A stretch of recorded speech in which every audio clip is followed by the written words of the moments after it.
What is going on, everybody? Project Rod here, and welcome to the Rodcast, the Monster Truck Fanatic podcast, which is your ultimate destination for all things monster trucks, whether you're a diehard Monster Jam fan, a passionate follower of the sport, or just an avid player of the Monster Jam or Monster Truck related video games. This is the podcast for you. Once again, I'm your host, Project Rod, and we are on episode 21, I believe. I don't know. I'm still kind of mixed up right now. This is probably going to be a lot more less energetic episode. I mentioned on Discord that I'm sick. Of course, my luck, after saying that I was on such a good roll and I was going to keep pumping these out as well as the other videos. Oh, we're on episode 20, by the way, not 21, on 20. So, again, I was just mentioning how I was on such a roll and now here I am getting sick. So, my voice is good enough, I guess, to go ahead and continue. So here we are. You might hear some voice cracks or something here and there, but it is what it is. We'll move on. But yeah, just a lower energy episode. We're gonna go over a few things. Go over the Showdown Champions League, a couple of events I saw over the weekend, at least on YouTube on live, the live stream, and as well as some other things regarding the Showdown Champions League. So again, sorry for the delay. Sorry for such a late episode.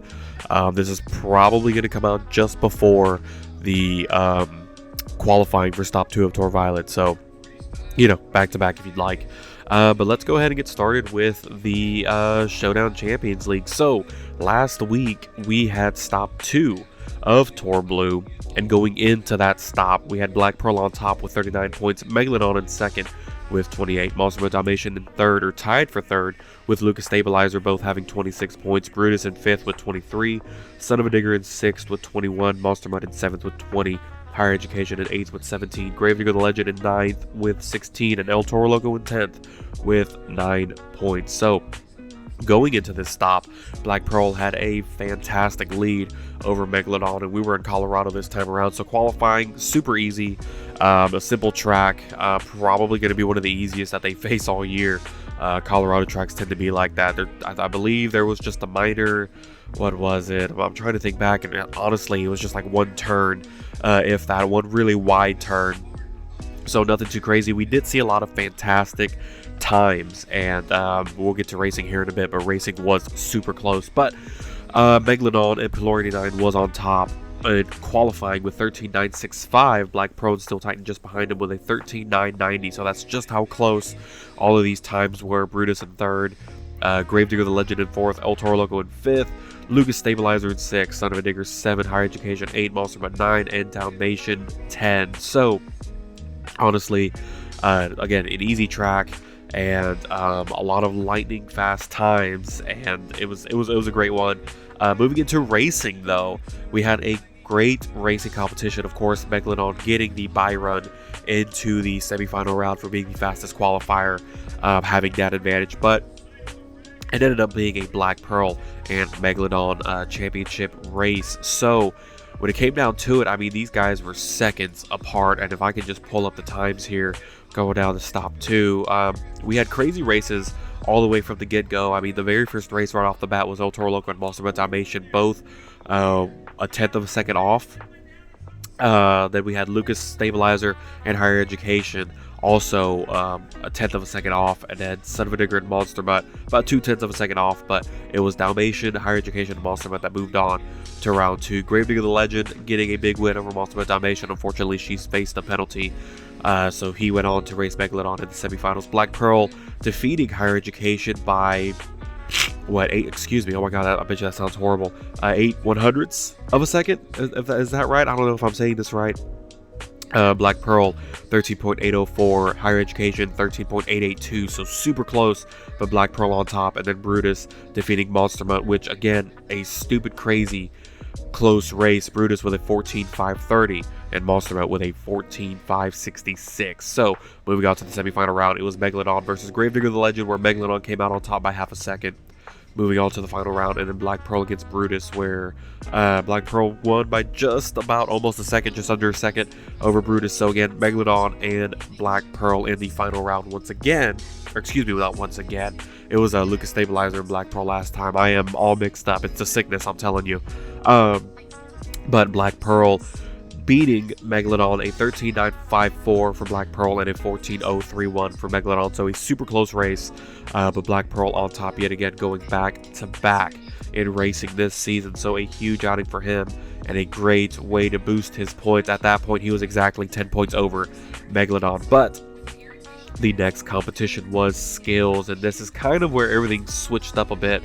And if I can find the right slide here, I'm all over the place. Excuse me, not skills, best trick. I forget I changed the name of that. So when it came to best trick, we had a lot of amazing outings. Brutus right off the bat coming out, and he was one of the ski jumps, if you will, kind of popped it up into a wheelie, and they got a forward momentum backflip off of it.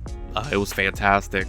And a lot of bicycles, a lot of moonwalks, a lot of long moonwalks. Megalodon was a great one as well. Took it all the way across the track, and it came around and got a front flip off that center pod. Black Pearl, an amazing bicycle into moonwalk combo, and I forget what the second attempt was. Oh, he same ski jump that Brutus used. He popped it up into a wheelie, kind of somersault or reverse somersault backwards onto the front two tires, got a moonwalk out of it. So it was great. But at the end of the day, and controversively, if that's the right way to say it, enough. It was Lucas Stabilizer and Cecily 96 who came out on top with a 9.399 after getting a perfect slap wheelie into a front flip off the center pod and then back on the two back tires to continue the wheelie. And then the second attempt, it was a failed attempt, so that's why I say controversively, I don't even know if I'm saying that right, but that second attempt was a failed attempt. She popped it off of the container, so tombstone, I guess, is the proper way to call it, and had it balanced, had it move it a little bit, and then she gunned it in reverse to go for a reverse flip off the container, but unfortunately didn't give enough and landed on her lid. But that was enough to get the win, so she took the win for best trick, giving her those 10 crucial points. But at this point, the gap between Black Pearl and Megalodon was quite a big one before then, so it was a 10-point differentiation. And now they went down to a 7-point difference. Black Pearl with 64, Megalodon with 57. So, moving on to freestyle. Again, some amazing runs. Huge kudos to Firefly and Gravedigger Legend. Had an amazing run. Monsterman and Little Drift 912 also a fantastic run. Lucas Stabilizer, Cecily 96, great momentum. Son of a Digger, worst call player. One of the best runs we've seen so far from him this season. But at the end, it was Megalodon and Polo 89 who took that freestyle win. So he shortened that lead quite a bit. And actually, because of that win, he got first in qualifying, second in racing, second in best trick, and first in freestyle. He was the overall event champion for this stop. And with that comes 5 crucial bonus points to your total. So at the end of stop 2, we had a new leader in Megalodon with 72 points. Black Pearl with 69 in second. Lucas Stabilizer in third with 51. Brutus in fourth with 49. Gravedigger the Legend in fifth with 44. Monsterman Domination in sixth with 41. Monsterman in seventh with 39. A tie for eighth between Higher Education and Son of a Digger with 33. And El Toro Loco in 10th with 20. So the next stop for Toro Blue is going to be in Alaska, the halfway point of the season, so it's going to be a big one. I'm sure everybody's going to bring their A game, as this can more than likely, most definitely, be a turning point for the season. Now, this week, again, today starts the second stop for Tour Violet, and to follow up with Tour Violet last time around, in the leaderboards, we had Max D and Matt Johnson in first place with 49 points after a dominant first stop, taking 3 out of the 4 competitions in Alaska. Northern Nightmare in second with 41, Avenger in third with 32, Dragon in fourth with 28, Blue Thunder in fifth with 27, Jurassic Attack in sixth with 25, tied with Alien Invasion with 25 points, Velociraptor in eighth with 22, Gravedigger in ninth with 21, Pirate's Curse in 10th with 18, Zombie in 11th with 16, and Crush Nation in 12th with 13 points. So, a slow start for some drivers, but again, it's only the first stop. We got 4 more to go. Again, today is starting the second stop, so it's going to be a great one to watch. But that's pretty much it for the Showdown Champions League. Again, qualifying today for Tour Violet Stop 2. So we're going to see how that unfolds. And they're going to be in Colorado, a short track yet again. The only thing I'd say about this one is that there's a giant U-turn It's a straightaway to a U-turn, and then there's just a sharp right angle at the finish line. So that's going to be a little tricky. We may see some drivers getting some penalties or kind of coming off a little bit or not lining up with the finish line because of that turn there, because of that jump. So we'll see how it goes. It's going to be interesting to see. So there's been a lot of talk about World Finals for this championship league, and eventually you're going to see a drop in some drivers due to scheduling conflicts or whatever it may be. And we've had to make some changes with how many drivers go to World Finals and how the LCQ is going to work. But we will have an LCQ. There's going to be a total of 14 trucks for World Finals. We're going to have 13 that are going to get automatic bids into World Finals, and then the remaining trucks will race for an LCQ, or race in an LCQ to get that 14th and final spot in World Finals. And there's going to be some rule changes when it comes to World Finals. Just about everything is going to be the same except when it comes to racing. We will no longer not allow penalties for going over the smoke gate. So one thing you'll notice is some drivers will have a crazy sharp turn and a crazy close turn, and they'll drive over the smoke gate, and we've been allowing that. So far as you are on or within the 2 smoke gates, you're good, you're fantastic, there's no penalties. But now we're putting your skills to the test, and if you drive over one of those smoke gates, it will be a 3-second penalty for each offense. So when you get a penalty once, you get one. No matter how many other penalties you get after that, you get 1 penalty, and that was it. But now every single time you do it, it's 3 seconds, 3 seconds, 3 seconds. So that's a major change for racing. Everything else stays the same. Best trick and freestyle judging will be different. Judging for freestyle will be more technical, and it all depends on the hits you do, on the 2-wheel skills you do, the big air, the backflips, and all that. And we will have caps at some point. You know, you can't do 5 backflips and expect a high score. So there'll be a limit to how many tricks you can do in that aspect.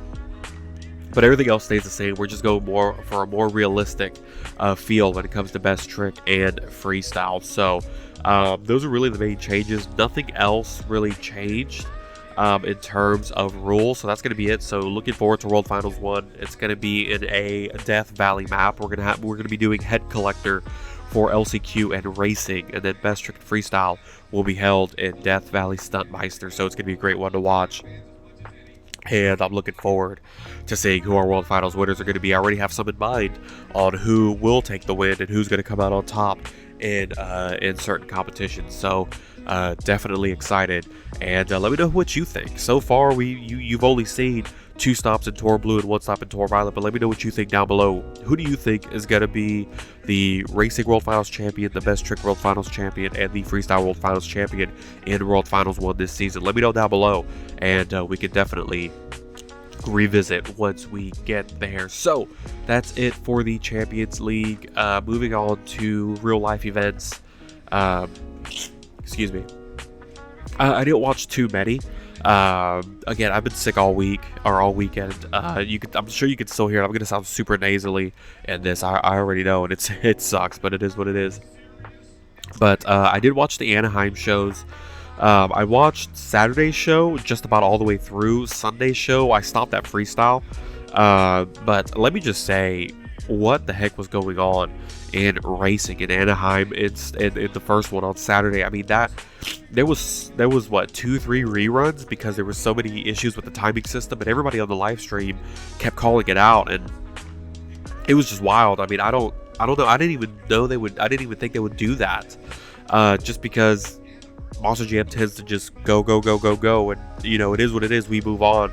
You know, they don't really care about correcting mistakes like that, but they did it. They went back and reran the races, and I mean, it was the same result either way from the original call, but still, it was interesting. They had a lot of mistakes that night, but racing, Son of a Digger defeated Monster, but I'm sure we all saw that coming. Ryan Anderson is killing it and continues to kill it. Skills Challenge was phenomenal. All I'm gonna say is Megalodon and Toddler Duke was my favorite.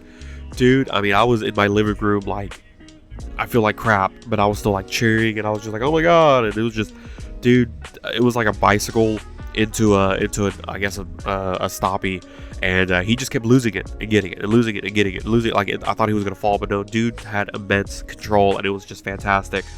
And as much as I'd love for him to take the win, Ryan Anderson and Son of a Digger took the win. I mean, dude was insane. Came out with a bicycle, switched it to the other side, then went into a sidewall. Insane, typical Ryan Anderson fashion.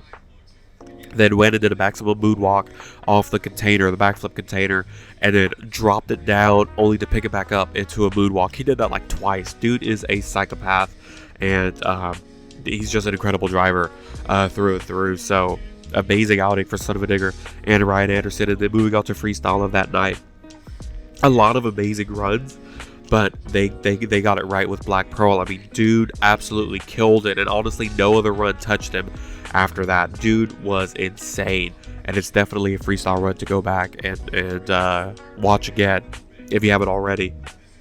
So Black Pearl, Anaheim freestyle on, what was that, February 15th? Dude, I mean, he dude went crazy, and definitely deserved that win. So in the end, it was Son of a Digger and Ryan Anderson who took the overall event championship, 35 points over Megalodon in second with 29. So well deserved for Son of a Digger. He killed it. Ryan Anderson did an amazing job. Moving on to Sunday's showing it, I didn't watch too much of it. I kind of fell off around the end of skills and freestyle, and I didn't really watch freestyle. But JCB Diggatron defeating Son of a Digger in the final race, so I know he's been killing it all season as well. JCB Diggatron coming back and getting a skills win with a 9.526. So again, apparently he's been killing it and has had multiple skills wins this season. And then in freestyle, of course, none other than Ryan Anderson and Son of a Digger, 9.396 over JCB Diggatron's 9.388. So a slight point difference, but Son of a Digger coming out on top with the win. But for the overall event win, it was JCB Diggatron with 35 and Son of a Digger in second with 32. So all in all, Anaheim had two fantastic shows, and I guess I'm jealous to say the least. Houston show 3 was phenomenal, but it seems like Anaheim had a fantastic show, even with its mishap, even with its hiccups and its mistakes. Still had a fantastic show, and I don't know. Looking forward to the rest of the season and see what else we see going on to World Finals. One more event I want to talk about, and there's a voice crack. I think I heard it. One more event I want to talk about is Oklahoma City. So Dave609 from YouTube has been on the podcast before. Great friend of mine, great guy. He actually went to this show. He went to show 3, if I'm not mistaken. And I did see some of the clips that he uploaded, and I did see a little bit of the live stream before, just calling it a night and knocking out. Because again, I was trying to get as much rest as I can. But I guess a good thing about being sick is I can just lay here and watch TV all day long. But when it came to racing, it was Earthshaker that defeated Scooby-Doo, and I'm talking about the Sunday show because that's the one that he went to. And a huge thanks to him for giving me the picture for the thumbnail for this episode. Moving on to two-wheel skills, it was Gravedigger and Weston Anderson, and I do remember that. It was insane. And Weston is definitely going to be one of the elites as we move on, and I can't wait to see if they ever promote him to stadium events, because dude is he's killing it. I mean, he's amazing, to say the least. And I don't know, I'm really looking forward to his future. Donut competition, 8.877 for Gravedigger. This is around the time I fell off of the event. I was just feeling kind of crappy, wanted to get some rest.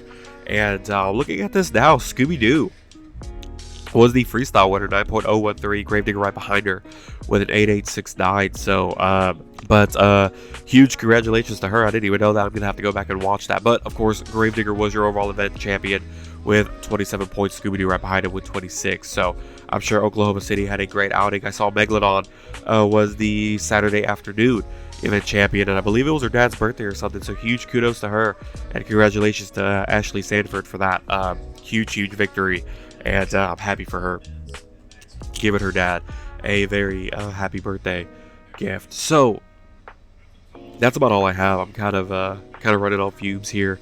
One thing I do want to mention and this is going to spark some conversation. This is going to spark some controversy, maybe. But does anybody else feel that we might be witnessing the downfall of Adam Anderson? Controversial statement, maybe. I don't know. I might put it in the title. Maybe people will be attracted to this. But again, this is going to raise a lot of conversation, and maybe we can circle back next week. But looking now, Adam, as of today, Adam is in 6th place with 237 points. Zach Gardner ahead of him in 5th, Todd LeDuc in 4th, Bryce Kenny 3rd, Ryan Anderson 2nd, and Tristan England in 1st. Now, I've been watching a lot of stuff from Adam, and he's just not, unless I'm just watching the wrong things, but he's not bringing out what he used to bring out. He's not driving the way he used to, and he's short freestyles, and he's like messing up his skills attempts. Like, I forget, I don't know if it was Anaheim show 1 or 2, but he was going for a bicycle. It might have been show 1, and he just lost it and fell. And I'm like, that's not typical Adam. I mean, Adam, he goes for it. So I don't know. I'm confused here. Is this the fall off of Adam? I mean, is it too early in the season to tell? I don't know. Last year, he was 2nd place, so not bad, I guess. A 74-point difference between him and his brother Ryan, who was in 1st place, who won. So not horrible. Going back to 2023, he was the winner of that Stadium Series.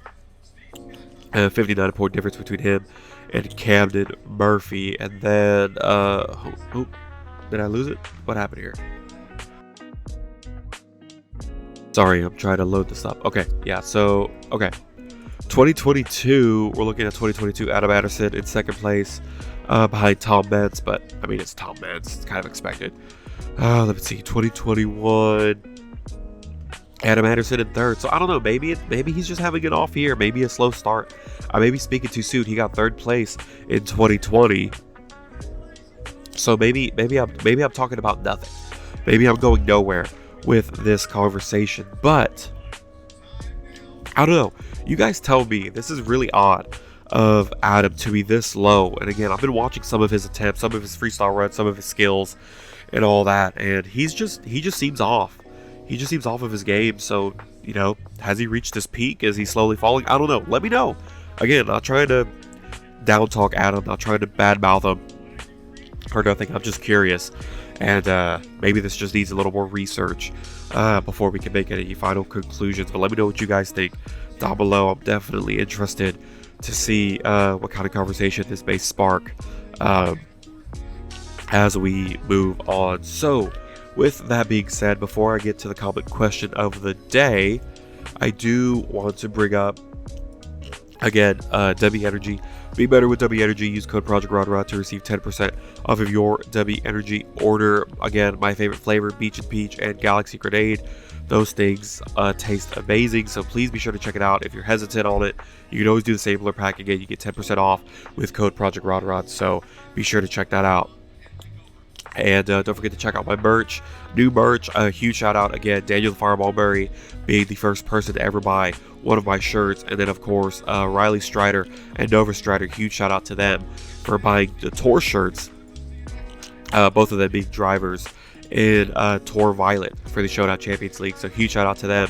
They have some tour shirts coming their way here pretty soon, and I am extremely grateful. So the link will be in the description below. It's projectrodrod-shop.fourthwall.com, and I'm going to be updating the hat.